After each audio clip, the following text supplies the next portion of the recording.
வணக்கம், நான் உங்க முத்து பேசுறேன். I welcome you to our channel MP Technologies. இன்னைக்கு இந்த வீடியோல நம்ம டிஸ்கஸ் பண்ண போற டாபிக் என்ன அப்படின்னா array sorting. அதாவது sorting the elements of the array. Okay, sortingனா என்ன? இப்போ இங்கிலீஷ்ல மீனிங் வந்து அதுக்கு arranging. அதாவது அரேல வந்து எலிமெண்ட்ஸ் ஒரு ஆர்டர்ல இருக்கு. அப்போ sorting na enna the process of rearranging the elements of the array to a new order. Rearranging the elements of the array to a new order. அவ்வளவுதாங்க. பார்க்கலாமா? So பாருங்க, what is array sorting? Sorting an array is the process of rearranging the array elements to a new order. Normally it will be either ascending order or descending order. Ascending order ல arrange பண்ணுவோம், இல்லனா descending order ல arrange பண்ணுவோம். Okay, இதுக்கு நம்ம ஏதாவது algorithm use பண்ணுவோமா? Chart பண்றதுக்கு ஏதாவது algorithm யூஸ் பண்ணுவோமா? Yes, we use different kinds of algorithm to sort an array. என்ன மாதிரியான algorithm யூஸ் பண்ணுவோம்? Selection sort, bubble sort, insertion sort, அந்த மாதிரி algorithms இருக்கு. So first நம்ம selection sort பார்க்கலாமா? So what is selection sort? Selection sort ல வந்து என்ன process நடக்குது? பாருங்க, இப்போ என்னோட array வந்து 5 elements இருக்குன்னு வெச்சுக்கலாம். Okay, my array is having 5 elements. So இத நான் sort பண்ணனும். அது என்ன selection sort techniques யூஸ் பண்ணி, algorithm யூஸ் பண்ணி பண்ணனும்னு வெச்சுக்கோங்க. So அந்த algorithm என்ன பண்ணும் அப்படினா, பாருங்க, selection sort என்ன பண்ணுதுன்னா repeatedly finds the minimum element from the unsorted part. First வந்து பாத்தீங்கன்னா எல்லாமே unsorted part தான். நம்மளோட array elements எல்லாமே வந்து என்னது unsorted parts. சரியா? So selection sort repeatedly finds the minimum element from the unsorted part and moves them to the sorted part that starts from the beginning of the array. இப்போ sorted part எங்க இருந்து ஆரம்பிக்கும்னா beginning of the array ல இருந்து ஆரம்பிக்க போகுது. So இப்போ எனக்கு வந்து 5 elements இருக்கு. இப்போ நான் first element எடுக்கிறேன். First element எடுத்து நான் என்ன பண்ணுவேன்னா second element ஓட third element ஓட one by one செக் பண்ணுவேன். second element ஓட செக் பண்றேன். So அதுல வந்து second element தான் least element இருக்கு, minimum element இருக்கு அப்படினா நான் என்ன பண்ணுவேன்னா first element தூக்கி second element இடத்துல போட்டுட்டு second element தூக்கி first elementல கொண்டு வந்து போடுறேன். Again first element third element ஓட செக் பண்றேன். அப்ப third element தான் least ஆகுது. அப்ப என்ன பண்ணுவேன்? ஸ்வாப் பண்ணுவேன். first element தூக்கி third elementல போட்டு third element தூக்கி என்ன பண்றோம்? first elementல போடுறோம். அடுத்து first element தூக்கி first element fourth element ஓட செக் பண்றோம். அப்ப fourth element பிக்னு வெச்சுக்கோங்களேன். அப்ப ஒண்ணும் செய்ய வேண்டாம். அப்ப first element வச்சு fifth element ஓட செக் பண்றோம். fifth element least ஆகுது. அப்ப again ஸ்வாப் பண்றோம். எப்படின்னா first element தூக்கி fifth elementல போட்டுட்டு fifth element தூக்கி first elementல கொண்டு வந்து போடுறோம். அப்ப பாருங்க, ஒரு டிராவர்ஸ்ல வந்து நமக்கு வந்து the least வந்து first element கிடைச்சிருச்சு. அப்ப இது வந்து sorted part. அப்ப மீதி உள்ள second, third, fourth, fifth அது வந்து என்னது? அந்த நாலும் unsorted part. அப்ப அடுத்து வந்து என்ன பண்ணனும்? second elementல இருந்து ஸ்டார்ட் பண்ணனும். ஏன்னா first element எனக்கு the least in the array elements அது எனக்கு கிடைச்சாச்சு. the least வந்து first least வந்து எனக்கு கிடைச்சாச்சு. அப்ப second elementல இருந்து நான் என்ன பண்ணனும்? again அந்த same process. நம்ம second element third element check பண்ணனும். அப்ப biggest இருக்கு அப்படினா ஸ்வாப் பண்ணனும். அதுக்கப்புறம் fourth element செக் பண்ணனும். அப்ப fifth element செக் பண்ணனும். So இந்த process வந்து என்ன ஆகுது? ரிப்பீட்டடா ஆகுது. அதனால தான் சொல்றோம் பாருங்க, selection sort repeatedly finds the minimum element from the unsorted part and moves them to the sorted part that starts from the beginning of the array. The sorted part starts from the beginning of the array. இத வந்து ascending order க்கு சொல்றோம். Descending order ல maximum element னு சொல்லணும். Selection sort repeatedly find the maximum element. Okay? So அடுத்து பாருங்க, the array is considered as two parts. ரெண்டு பார்ட்ட நம்ம கன்சிடர் பண்ணிக்குவோம், sorted part, unsorted part அப்படின்னு. அப்போ கண்டிப்பா நம்ம இந்த process பண்றதுக்கு, இந்த algorithm implement பண்றதுக்கு we use two loops. ரெண்டு for loop யூஸ் பண்றோம். ஒன்னு outer for loop, இன்னொன்னு inner for loop. அப்போ பாருங்க, in every successful iteration of the outer for loop ஒவ்வொரு தடவை சக்சஸ்ஃபுல்லா முடியும் போதும் we get the minimum element. The minimum element is found from the unsorted part and moved to the sorted part. அவ்வளவுதான். Simple. இப்போ இந்த ப்ரோக்ராமை பத்தி பார்க்கலாமா? இந்த அவுட்புட்டை பாருங்க. என்கிட்ட 5 எலிமெண்ட்ஸ். ஸோ 5 எலிமெண்ட்ஸ் வாங்குவோம். எலிமெண்ட் 1 இப்போ 50, அப்புறம் element 2 40, element 3 20, okay, element 4 30, element 5 10 கொடுத்தாச்சு. 50 40 20 30 10 நம்ம டிஸ்ப்ளே பண்ற பாருங்க elements in the array before sorting. 50 40 20 30 10 display பண்ணியாச்சு. அடுத்து நம்ம வந்து செலக்ஷன் சார்ட் அல்காரிதம் யூஸ் பண்ணி இதை சார்ட் பண்ணிட்டோம். இப்போ அவுட்புட்டை மறுபடியும் பாருங்க. கீழே elements in the array after sorting 10 20 30 40 50. So sort பண்ணி டிஸ்ப்ளே பண்ணியாச்சு இல்லையா? ஈஸி தானே? ஸோ இதை எப்படி ப்ரோக்ராம்ல இம்ப்ளிமெண்ட் பண்ணியிருக்கோம் பார்க்கலாமா? பாருங்க, இந்த ப்ரோக்ராம் ரொம்ப ஈஸி தாங்க, வெரி சிம்பிள். ஃபர்ஸ்ட் எனக்கு என்னென்ன வேரியபிள்ஸ் வேணும் அப்படிங்கிறத நம்ம டிக்ளேர் பண்ணிடலாமா? ஸோ பாருங்க, நம்ம வந்து 5 நம்பர்ஸ் வாங்க போவோம். அதனால int n of 5 அப்படின்னு ஒரு அரே கிரியேட் பண்ணிட்டோம். n of 5. அடுத்து பாருங்க, இந்த செலக்ஷன் சார்ட் அல்காரிதமை இம்ப்ளிமெண்ட் பண்றதுக்கு கண்டிப்பா நமக்கு 2 ஃபார் லூப் வேணும் அப்படின்னு சொல்லியாச்சு. Outer for loop, inner for loop. அப்போ 2 ஃபார் லூப்பையும் டிராவர்ஸ் பண்றதுக்கு I need separate 2 integer variables. So அதுக்காக அவுட்டர் ஃபாருக்கு ஐன்னு ஒரு வேரியபிள் கிரியேட் பண்ணியாச்சு. அப்போ இன்னர் ஃபார்க்குள்ள டிராவர்ஸ் பண்றதுக்கு ஜேன்னு ஒரு வேரியபிள் கிரியேட் பண்ணியிருக்கோம். அடுத்து பாருங்க, நான் சொன்னேன் இப்போ ஃபர்ஸ்ட் எலிமெண்ட் எடுத்து செகண்ட் எலிமெண்டோட செக் பண்றோம் அப்படின்னா, இப்போ ஃபர்ஸ்ட் எலிமெண்ட் செகண்ட் எலிமெண்டோட பிக்கஸ்டா இருக்கு அப்படின்னா என்ன பண்ணுவோம்? செகண்ட் எலிமெண்ட் தூக்கி ஃபர்ஸ்ட் எலிமெண்ட்ல தூக்கி இருக்க இடத்துல வச்சுட்டு ஃபர்ஸ்ட் எலிமெண்ட் தூக்கி அகைன் செகண்ட் எலிமெண்ட்ல இருக்க இடத்துல ஸ்வாப் பண்ணுவோம். ஸோ அப்படி ஸ்வாப் பண்ணும்போது நான் டெம்பரரியா ஒரு இடத்துல ஸ்டோர் பண்ணி வச்சுக்கிட்டு தான் மாற்ற முடியும். அதனால நான் வந்து என்ன பண்றேன்? டெம்ப்னு ஒரு வேரியபிள் கிரியேட் பண்ணிட்டோம். ரைட்டா? ஸோ இப்போ வந்து பாருங்க, நம்ம ஃபர்ஸ்ட் இந்த n of 5ல 5 வேல்யூஸ் வாங்க போறோம். ஸோ அரேல இன்புட்டிங் அரே வந்து நம்ம ஆல்ரெடி டிஸ்கஸ் பண்ணிட்டோம். ஸோ அதை ரொம்ப டைம் ஸ்பெண்ட் பண்ண வேண்டாம்.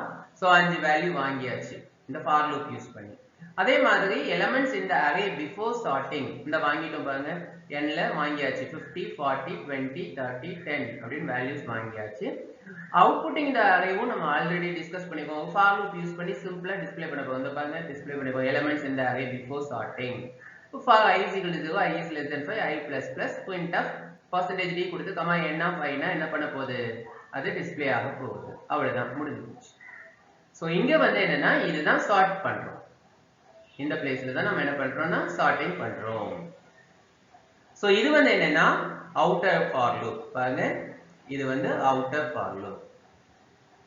ஓகே, அதே மாதிரி இது வந்து என்னன்னா inner for loop. So the outer for loop வந்து first நம்பர்ல இருந்து இந்த நம்பர் வரைக்கும் செக் பண்ணாலே போதும். 50 ல இருந்து 30 வரைக்கும் செக் பண்ணாலே போதும். சோ ஏனா the biggest number ஆட்டோமேட்டிக்கா கடைசில வந்து இங்க வந்து லாஸ்ட் எலிமெண்டா வந்து ஸ்டோர் ஆயிடும். சோ அதனால நாம வந்து for loop எப்படி கன்ஸ்ட்ரக்ட் பண்றோம் பாருங்க. for I is equal to 0 control உள்ள வரும். I is equal to 0. அப்ப I என்னவா இருக்குது? உங்களுக்கு 0வா இருக்குது. I அதாவது I வந்து என்னது? 0. Okay, I 0 is less than 4. Yes. அப்போ கண்ட்ரோல் உள்ள வரும். சோ உள்ள வந்தா நேரா எங்க வரும்? இனிஷியலைசேஷன் பார்ட் தான் வரும் இந்த for loop. For j is equal to I plus 1. அப்ப j என்ன ஆகுது உங்களுக்கு? இப்போ 0 plus 1 1. அப்ப j வந்து என்ன ஆகுதுன்னா உங்களுக்கு 1 ன்னு ஆகுது. j. ஓகேயா? சோ j வந்து இப்போ என்ன ஆகும் அப்படினா 1. ஓகேயா? இப்போ j is less than 5. Yes. Control மறுபடியும் உள்ள வருது. நல்லா பாருங்க, if n of I is greater than n of j. இப்ப I யோட வேல்யூ என்ன? உங்களுக்கு 0 இல்லையா? I யோட வேல்யூ 0. அப்போ n of 0 is greater than n of j. அதாவது 50 is greater than 40. 50 is greater than 40. Yes, அப்படிதானா? சோ அப்போ உள்ள வருது. temp is equal to n of 5. அதாவது temp வேரியபிள் கிரியேட் பண்ணியிருக்கோம். ஓகேயா? சோ அதுல வந்து நம்ம இப்ப என்ன ஸ்டோர் பண்றோம்னா n of I ஸ்டோர் பண்றோம். சோ n of I என்னது? 50. அப்போ இங்க வந்து என்ன பண்ணிருக்கோம்னா 50 போட்டாச்சு. n of I is equal to n of j. அப்ப n of I னா என்னது? 0. இந்த இடத்துல கொண்டு வந்து என்ன பண்ணோம்? n of j. n of j னா என்னது? 1. j வந்து 1. அப்ப n of j வந்து 40. அப்ப இந்த இடத்துல கொண்டு வந்து என்ன போட்டுடும்? 40 போட்டாச்சு. ஓகேயா? So அடுத்து பாருங்க n of j is equal to temp. அதாவது n of 1 இந்த இடத்துல வந்து temp. Tempல என்ன இருக்கு இப்போ 50. அப்ப 50 கொண்டு வந்து போட்டாச்சு. முடிஞ்சது. இப்போ மறுபடியும் எங்க போகும்? இந்த if condition முடிஞ்சதுக்கு அப்புறம் inner forக்கு போகும். j++. இப்போ j வந்து என்ன ஆகுது உங்களுக்கு 2. இப்போ 2 is less than 5 ah? Yes. உள்ள வருது. If n of I remains 0 தான். அப்போ n of 0 அதாவது 40 is greater than n of j. j என்னது இப்போ 2. அப்போ 40 is greater than 20 ah? Yes. Again உள்ள வருது. Temp is equal to n of I. அப்போ tempல இப்போ என்ன ஸ்டோர் ஆகும்? 40. இல்லையா? n of I is equal to n of j. அப்போ n of I ல வந்து அதாவது 40 இருக்கிற இடத்துல n of j என்னது 20. அப்போ 20 கொண்டு வந்து போட்டாச்சா? அப்போ n of j is equal to temp. அப்போ இந்த இடத்துல என்ன கொண்டு வந்தோம்? temp. tempல என்ன இருக்கு? 40. 40 கொண்டு வந்து போட்டாச்சா? Yes. மறுபடியும் எங்க போகும்? inner for loopல j++. இப்போ j வந்து என்ன ஆகுது? உங்களுக்கு 3. 3 is less than 5 ah? Yes. உள்ள வருது. If n of I remains 0 தான். இப்போ n of அதாவது n of 0 அதாவது 20 is greater than n of j ah? n of j என்னது 3. அது 3 ல என்னது 30. அப்போ 20 is greater than 30 ah? No. அப்போ மறுபடியும் இங்க உள்ள எதுவும் எக்ஸிக்யூட் ஆகாது. மறுபடியும் இங்க மேல வரும் j++. இப்போ j வந்து என்ன ஆகுது? 4. இப்போ 4 is less than 5 ah? Yes. உள்ள வரும். If n of I remains 0 தான். 0 தான் I. அப்போ n of I னா 20. 20 is greater than n of j. n of j என்னது 4. அப்போ 4 ல என்ன இருக்கு? 10. இல்லையா? j ஓட வேல்யூ 4. அப்போ 10 பாயிண்ட் பண்ணுது. அப்போ n of j. அப்போ 20 is greater than 10 ah? Yes. Condition true. அப்போ உள்ள வருது. Temp is equal to n of I. இப்போ n of I என்னது 20. அப்போ 20 எங்க வந்துரும்? Tempக்கு வந்துரும். Temp is equal to n of I. 20 வந்தாச்சா? n of I is equal to n of j. அதாவது இந்த இடத்துல வந்து n of j என்னது 10. இப்போ 10 கொண்டு வந்து இங்க போட்டாச்சு. Again n of j is equal to temp. அப்ப இந்த இடத்துல கொண்டு வந்து என்ன போடுறோம்? tempல என்ன இருக்கு? 20. 20 கொண்டு வந்து place பண்ணியாச்சு. ஓவர். இப்போ மறுபடியும் மேல வருது j++. இப்போ j என்ன ஆகும்? 5. இப்போ j is less than 5 ah? No. j is equal to 5 now. 5 is less than 5. Condition false. அப்ப என்ன ஆகுது? இந்த கண்டிஷன் ஃபால்ஸ் ஆகும்போது இது வெளியே வருது. இந்த கண்டிஷன் ஃபால்ஸ் ஆகும்போது எங்க வரும்? இங்க வரும். சோ இங்க வந்தா அகைன் இது வந்து அதாவது இந்த ஃபார் லூப் விட்டு வெளியே வருது. இங்க வந்துடும். ஓகேயா? இங்க இருந்து நேரா இங்க அடுத்த ஸ்டேட்மென்ட்.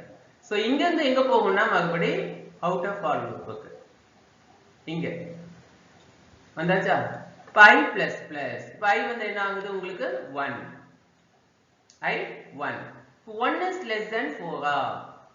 Yes. Condition. இது முடிஞ்சது கண்டிஷன் தானே வரும். 1 is less than 4 ஆ? ஆமா. அப்போ மறுபடியும் என்ன ஆகுது? உள்ள வருது. உள்ள வரும்போது முதல்ல இந்த இனிஷியலைசேஷன் வரும். இப்போ j is equal to i+1.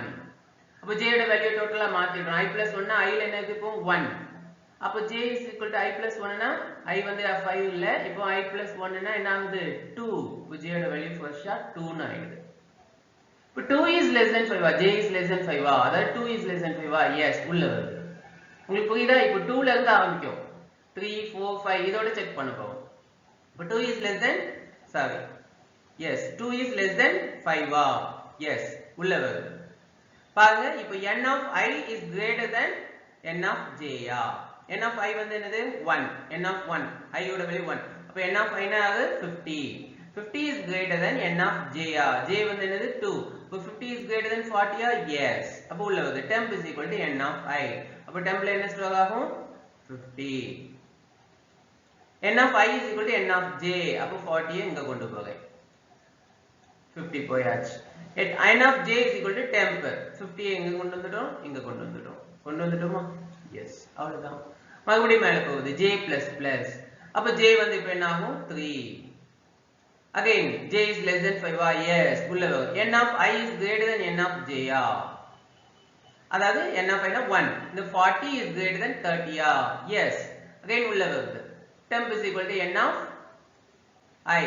அப்ப இங்க என்ன ஆகும்? tempல வந்து 40 ஸ்டோர் ஆகும். ஓகேயா? n of I is equal to n of j. அதாவது 40 இருக்கிற இடத்துல 30 போகும் இல்லையா? j வந்து இப்போ 3 இல்லையா? 3 னா 30 இல்லையா? சோ இங்க வந்து என்ன ஆகுது? 30. அப்போ n of j is equal to temp. அப்போ இங்க என்ன வந்துருது? இந்த இடத்துல 40 வந்துருது. வந்தாச்சா? எஸ். மறுபடி j plus plus. அப்போ j வந்து என்ன ஆகும்? 4.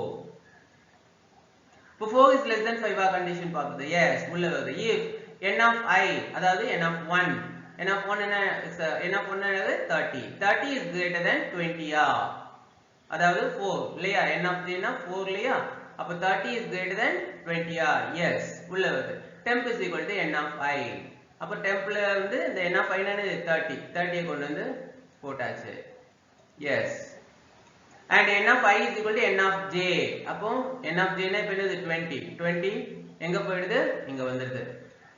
20 வந்தாச்சு. அப்ப n of j is equal to temp. இந்த இடத்துல வந்து என்ன வரணும்? 30 கொண்டு வந்தாச்சு. மறுபடியும் மேல வருது j plus plus. இப்போ j என்ன ஆகுது? 5. 5 is less than 5 no. அப்ப இத விட்டு வெளியே வருது. எங்க வருது? அவுட் ஆஃப் ஃபார் லூப் வருது. இங்க சோ அவுட் ஆஃப் ஃபார் லூப்ல இருந்து மறுபடியும் எங்க போகும்? இங்க இன்கிரிமென்ட்க்கு வரும். I plus plus. 5 என்னது என்ன ஆகுது? 2. 2 is less than 4 yes, உள்ள வருது மறுபடியும். உள்ள வரும்போது மறுபடியும் j வேல்யூ மாறுது. j is equal to I plus 1. அப்ப 2 plus 1 என்ன ஆகுது? j வந்து 3.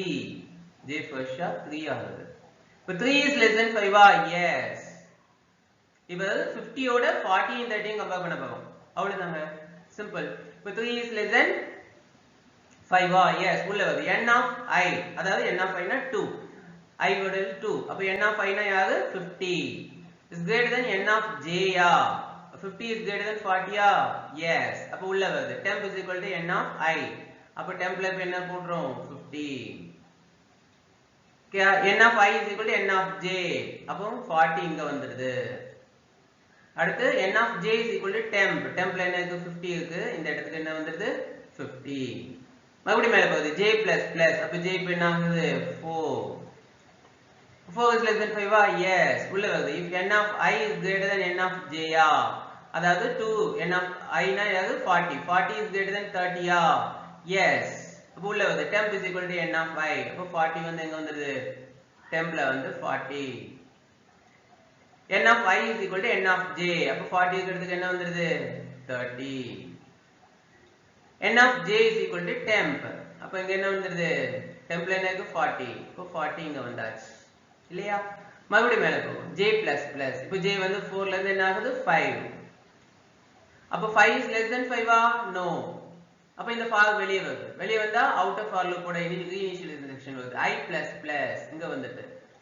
அப்ப I plus plus னா I என்ன ஆகுது? 2 இருக்கு. 2 வந்து என்ன ஆகுது? 3. இப்ப 3 is less than 4 yes, உள்ள வருது. உள்ள வந்து for j is equal to I plus 1. அப்போ j ஓட வேல்யூ ஃபர்ஸ்ட் என்ன ஆகுது? 3 plus 1 எவ்வளவு? 4. அப்ப j வந்து இப்போ now 4. அப்ப 4 is less than 5 condition yes, உள்ள வருது. if n of I அதாவது 3, I ஓட வேல்யூ என்ன? 3. அப்ப என்னது? 50. 50 is greater than n of j. n of j என்னது? j வந்து 4. அப்போ 40. 50 is greater than 40 yes, உள்ள வரும். ஸ்வாப் பண்றோம். temp is equal to n of I. அப்ப tempல வந்து என்ன ஆகுது? 50 ஸ்டோர் ஆகுது. n of I is equal to n of j. அப்ப 50 போயிட்டு இங்க வந்து என்ன வந்தது? 40. n of j is equal to temp. அப்ப இந்த j ங்கிறது 4. இந்த இடத்துக்கு என்ன வந்தது? tempல உள்ள வேல்யூ. tempல என்ன இருக்கு? 50. முடிஞ்சது. மறுபடியும் இங்க வருது j plus plus வரும். so j plus plus னா இப்போ j வந்து என்னது? 4. 4 plus 1 எவ்வளவு? 5. அப்ப j வந்து becomes 5. அப்ப 5 is less than 5 no. அப்ப இந்த ஃபார் லூப் போட்டு வெளியே வந்துரும். அப்ப அவுட் ஆஃப் ஃபார் லூப் ஓட இனிஷியலைசேஷன் இங்க வருது. I plus plus. இப்ப I வந்து என்னது? 3 இருக்கு. அப்ப 3 வந்து என்ன ஆகுது? 4. அப்ப கண்டிஷன் வரும்போது பாருங்க 4 is less than 4 no. அப்ப அவுட் ஆஃப் ஃபார் விட்டு என்ன ஆகுது? வெளியே வந்துடுது. இங்க இருந்து அந்த அவுட் ஆஃப் ஃபார் லூப் விட்டு அது நேரா எங்க வந்துடுது? printf க்கு வந்துடுது. சோ இங்க printf elements in the array after sorting அப்படினு சொல்லிட்டு இப்ப பாருங்க உங்களுக்கு n of the 0 1 2 3 4 ல வேல்யூ என்ன முடிஞ்சது? 10, அப்புறம் 20, அப்புறம் 30, அப்புறம் 40, அப்புறம் 50. சார்ட் பண்ணிட்டோமா? சோ அத வந்து வேல்யூ வந்து டிஸ்ப்ளே பண்றதுக்கு ஒரு ஃபார் லூப். அவ்வளவுதாங்க. ரொம்ப சிம்பிள், ஈஸியா முடிச்சிட்டோம் இல்லையா? சோ அவ்வளவுதான். ப்ரோகிராமிங்கிறது ஒண்ணுமே இல்லைங்க. நீங்க ஒரு ஒரு ப்ரோக்ராம் இருக்கு அப்படின்னா அதோட எக்ஸிகியூஷன் அந்த ஃப்ளோவை வந்து நீங்க ஒரு பென்சில் வச்சு அழகா ஒர்க் அவுட் பண்ணி பார்த்துட்டீங்கன்னா ஈஸியா அண்டர்ஸ்டாண்ட் பண்ணிக்கலாங்க. அப்போ நம்மளும் ப்ரோக்ராம் அதே மாதிரி எழுதிடலாம். ரொம்ப சிம்பிள் தான், ஈஸி. ஸோ என்னோட இந்த வீடியோ உங்களுக்கு பிடிச்சிருந்ததுன்னா ப்ளீஸ் லைக் பண்ணுங்க, ஷேர் பண்ணுங்க, மறக்காம பெல் பட்டனை கிளிக் பண்ணுங்க, சப்ஸ்கிரைப் பண்ணுங்க. நன்றி.